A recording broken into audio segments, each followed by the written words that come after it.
So let's talk about 3 things to help you win a contract when you're making a purchase on a home. It's not always about the price. We're still seeing multiple offers and bidding wars on a lot of properties in certain areas. And I'm currently working with a buyer, and I've had in the past too.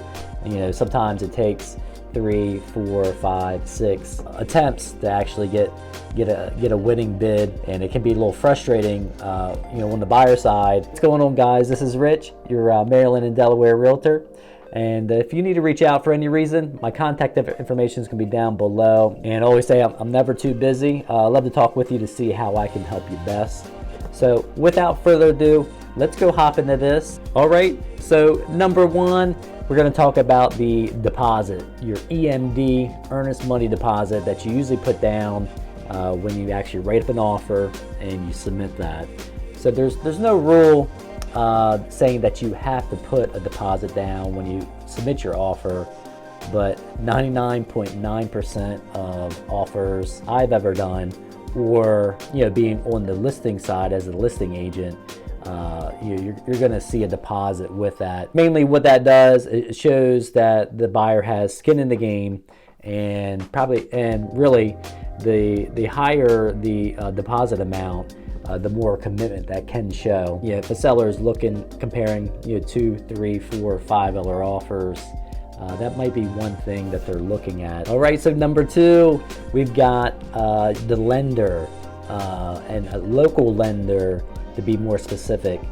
And this comes up, and especially this area, a lot of our buyers that come that are purchasing in the Maryland and Delaware kind of coastal area, a lot are purchasing like a second home, a vacation home, could be a primary, or like an investment, like a vacation rental investment. When you're submitting an offer and the listing agent, and when they're presenting that to their sellers, and if that listing agent knows that lender, it's a local lender, probably have done a deal before in the past, whether from another agent or maybe they've used them possibly.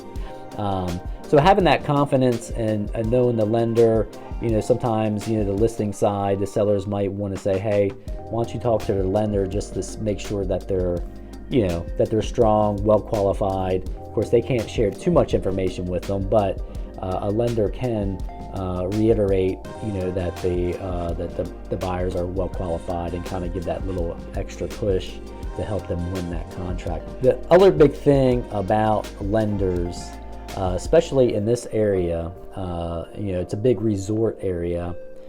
So I've done a lot of condos, which again can be a little bit trickier than a single family home.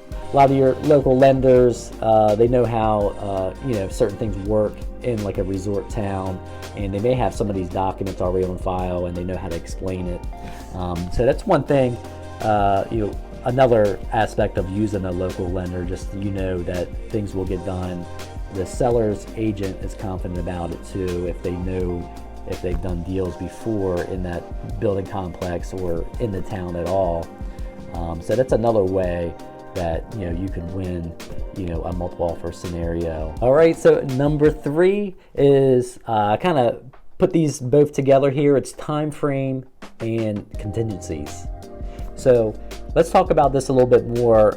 So time frame, really what I like to do is, always when I'm helping the buyer, is talk with the other side, the listing agent, and see what's really important to the seller. So because everybody's situation is a little bit different, and a lot of sellers want, of course, top dollar for the property and sell as quick as possible. But not everybody. There might be scenarios, especially in this type of market, if they're selling, they may have to go somewhere else. And so that has to play out and be planned. If they're buying another home, and they got to transition and move to that new home. So time frame might be important to the seller. So if you as the buyer are a little bit flexible on that, maybe not doing a 30-day settlement, maybe they need like a 60-day. But that's all something that we could find out up front and just talk it out and see what's important and how to structure that to look more attractive than maybe somebody else who maybe just wrote it up real quick, tried to put the highest price, and throw it over to the listing side to present. So the other part of that is contingencies, which means some things that you can make your offer contingent on is your appraisal, which if you're financing, the bank will most likely require that. Sometimes they'll come up with an appraisal waiver, which you don't need one, but you can still have one if you wanted that. The other type of contingencies could be inspections, which is the biggest thing. And in the hot market, a lot of buyers were waiving those inspections, just to be more competitive. And that's something that you as a buyer need to think about to see if you're comfortable with something like that. That is one way. A seller's looking at certain offers. They look at if there's no inspections in there, there's less friction. One thing that I've done that has helped is helping the buyer to still have their, let's say, home inspection in there, but they're okay with saying for personal knowledge, which means, hey, I'm not worried about the small stuff. I'm not gonna nickel and dime you, but obviously if something major comes up, maybe the seller wants to step up and fix that, or because they're gonna have to deal with it with anybody else trying to purchase the property.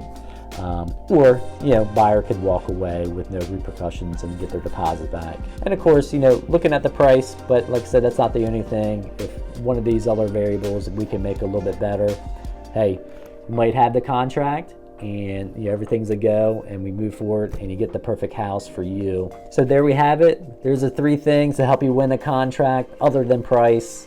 And I hope that's helped a little bit, give you some insight maybe of what a seller is looking for. And if you're out there looking in this market or getting ready to, maybe to, again, give you some insight of what to prepare for. And again, depending on what area that you're looking in, don't get discouraged. Sometimes it's only taken us maybe one time out there to get that perfect house. Or I've had some where it's like 6, 7, 8 times, just battling against multiple offers. And getting that winning contract that's for you and comfortable for the buyer with any of those variables. So if that has helped you out, make sure you like and subscribe so you don't miss any of my content that I come out with every week. Till next time, I'll see you soon.